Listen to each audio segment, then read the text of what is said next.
আসেন মিস্ত্রি ভাই, এই যে আমার পিসি 7 দিন হলো ওয়া পায়ে গেছে, আল্লাহ ওয়া নয় না, এত চেষ্টা করলাম ভাই, সেদিন আপনাকে নিয়ে আসলাম, দেখাই না হাইরে দেন। আচ্ছা ভাই, আমি দেখতেছি।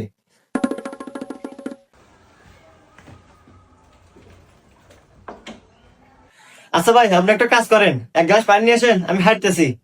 ভাই আমি পানি নিতে পারবো না, আমি শুনছি মিস্ত্রি মানুষের বাড়ি কামে যায়, ওই কিছু একটা বাহানা দিয়ে মালিকে খরা দিয়ে জিনিসপাতি চুরি নিয়ে যাইছিলে। আরে ভাই, সব মানুষ এক না। আমাকে এই অর্থ এলাকার মানুষ চেনে যে আমি কিবা মিস্ত্রি।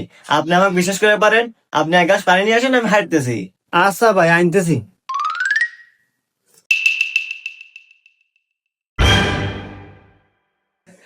আরে আমার পিসি, শালা হুমন্দি মিস্ত্রি আমার পিসি চুরি নিয়ে গেছে। আমি আগে ভাবছিলাম শালা চোর হবো, শালা আমার পিসি চুরি নিয়েছে। আরাম দাদা, আল্লাহ তো যদি কোন ধরে পারি রে, আমি তো বাইন্দে বেরিয়ে